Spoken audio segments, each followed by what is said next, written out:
Hey there YouTube, Scrag 101 out here in the West Desert kind of area of Utah. Actually, it's not really the West Desert. I just like to say that because that's where Nothing Fancy says he shoots.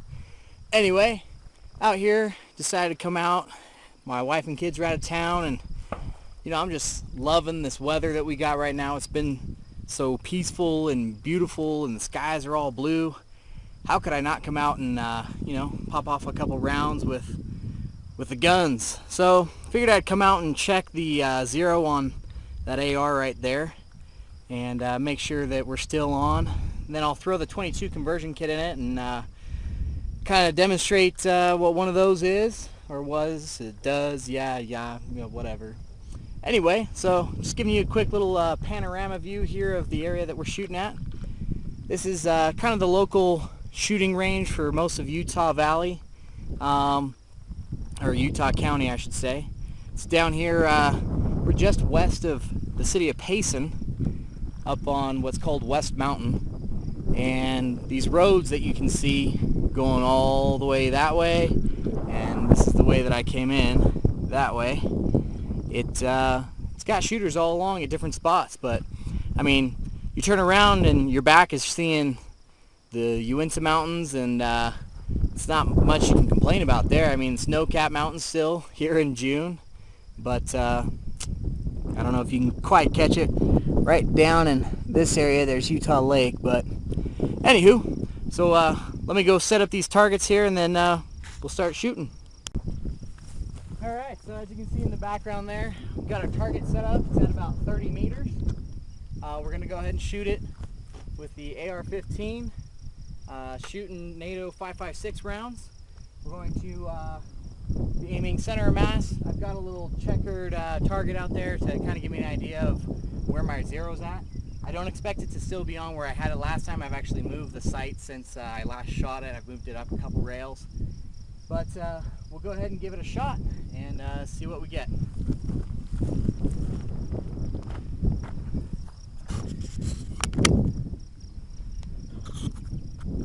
Zoom in here. I'm pretty sure that the wind is going to be howling in this video because it's a lot windier than it seemed down where I live. But we'll see how we do.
So shot 3 shots for just to see where we're at on the paper. I'm gonna go down now and check out where we landed.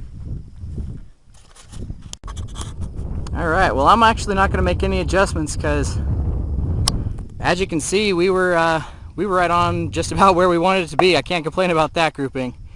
30 meters, cold gun, first 3 shots, not too much to be unhappy about. So I'm going to go ahead and go back now, and actually first what I'm going to do is I'm going to mark these targets for these hits, and then we're going to go ahead and throw in the 22 conversion kit, and we're going to see what the accuracy is like with the 22 kit instead of the 223s. Okay, so I'm going to go ahead and go through the 22 kit. I'm not 100% sure that you can see me here, so let me double check my viewfinder. Maybe just a tad over. And this is the 22 kit from Spikes Tactical. And I looked at their website recently, and it doesn't look like they're selling it anymore. I could be wrong. It may just be my mistake. But here's the kit. I mean, it looks just like any other 22 conversion kit that you'd get for an AR. We're going to go ahead and safety check and clear this. Eject the mag, empty it, double check it, clear. Break down the gun.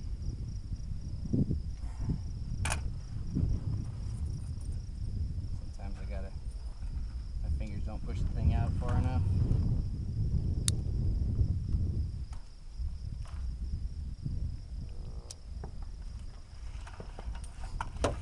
Okay, pretty simple. Bolt slides out the back end with the charging handle. 22 kit goes inside.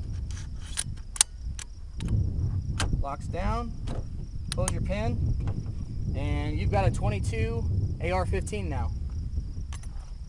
Set the bolt off to the side. I'm actually going to just stick it in here so if it falls or gets on the ground somehow.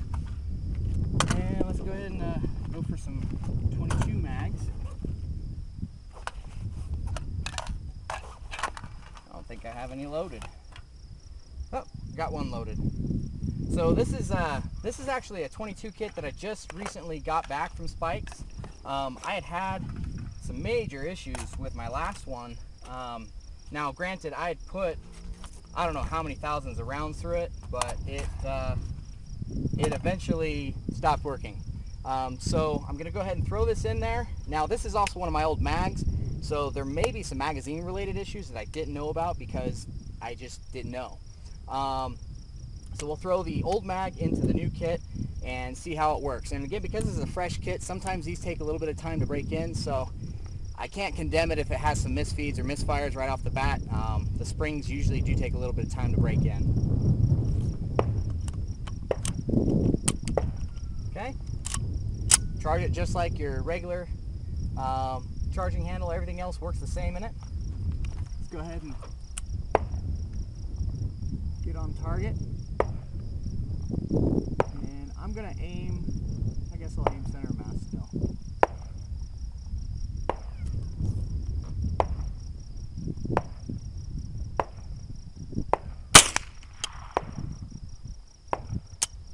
Okay, and like I expected, we didn't have a full cocking of the bolt to charge the hammer back, which is the same thing that happened before when I first got the kit. The spring is so stiff that it needs time to break in, or you can trim it, but I'm just going to work through it and hopefully not have to trim it. So I'll deal with the lack of the recock for now.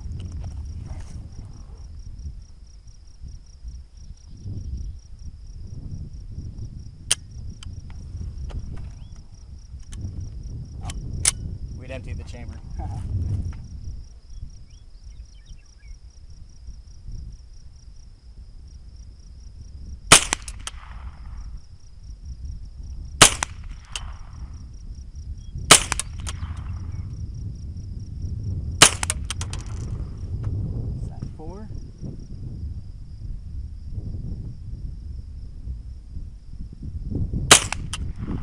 Okay, weapons on safe. Go ahead and eject the mag, clear the chamber, and I'm gonna go take a look. All right, so as you can see here, grouping was a lot lower and down and to the right. Now this is just poor trigger control, I'm sure, this big a grouping. I've had it group much tighter, so I'm not gonna complain too much about this. For a 22 kit, fresh out the box, the ammo I'm shooting is just cheap, generic, Walmart brand ammo. I'll take this for the accuracy. All right, so I moved the target up, or back, I guess, towards the truck about 10 yards, 10 of my paces, full length, and put a fresh target on. And we're gonna go ahead and go back to the truck and load up some Full Metal jackets and see where our accuracy is at. Alright, so for this demonstration I'm just using, this is actually just some cheap center fire that I got from Walmart, $10 a box, 9mm, nothing special about it, and let's go ahead and load it up and shoot the gun.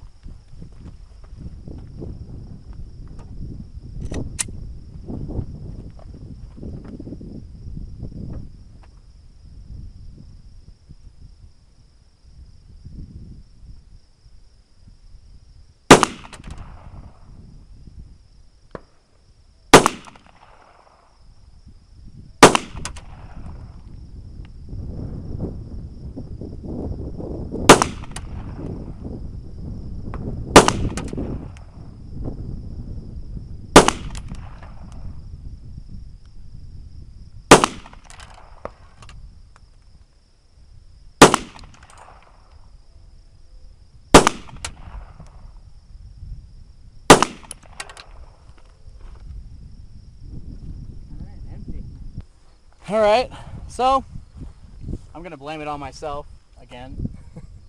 I know that I could get this grouping tighter. In fact, I think I'm gonna move it up again and put it up here. I mean, the far shots, hand size, and that's it. 20, you know, that might actually have been 25 yards. I'll walk it back again. But shooting, not super composed or anything like that, just going for a little bit of speed / accuracy. Grouping still not too bad. I mean, when you look at where this was all at, 8 shots out of 10. I mean, I guess these would be flyers if you wanted to call them that, but I don't. This was my point of aim, and from there, farthest one looks like about what would that be? Almost 3 inches.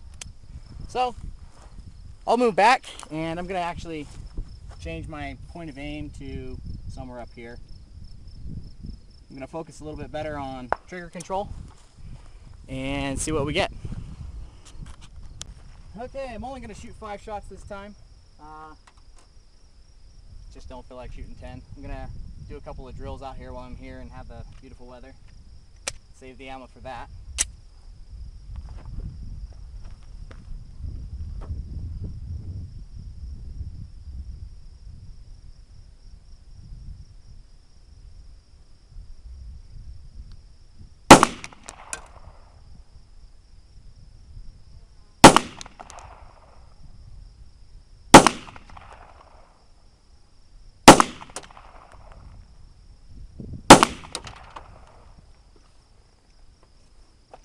Let's see what we got. Again, that was kind of rushed. I know I said I was going to take a little more time, but I'm just out here. I've only got maybe another hour or so of daylight, it seems like. So we'll go see. Alright, so, you know, not going to complain too much. I've got these that I marked out from before. Got 1, 2, 3, 4, and so one of them's down in here, which that's just terrible. That's, again, that's me, that's not the gun.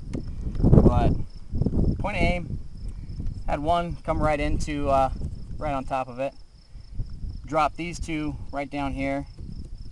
As you can see, when they hit, they seem to hit pretty close to each other. I don't know. Maybe the gun does suck and it's not me. I'm expert, you know, I own. But I'm actually gonna say it's just me. Poor trigger control. Shooting too fast, yada yada yada, all that happy stuff. Oh, one more thing. I wanted to give a shout out to Safe Arms Review.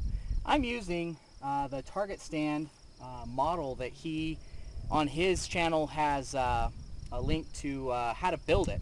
It's a real great stand. You know, I've used this thing for at least a year and a half now, maybe not quite a year and a half, but it's held up really well. I mean, I've brought kids out here that have plugged holes through some of the support systems, and it hasn't fallen apart yet. It's taking a licking and keeps on ticking.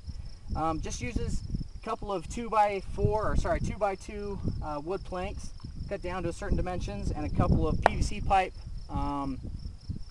fittings for legs.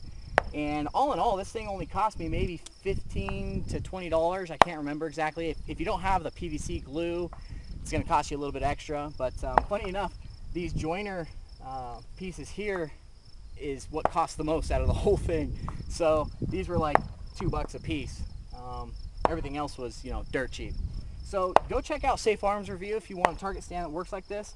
Up here, you know, we do get some decent crosswinds. Today's a pretty calm day. There is a light breeze. You can kind of see the paper flapping, but the target stand has stayed up. If it was a heavier breeze, you could always lay a sandbag or a rock over one of the legs or even both of the legs. And I've had it up here in the wintertime when we've had a real good crosswind going, and the thing just stood up and never fell down. So go check out Safe Arms Review. He's got some great videos, some great how-tos, just a lot of good stuff over there. Some prepping stuff he's doing now. He's a great guy. Check him out. Anyway, this is Scrag 101 signing out.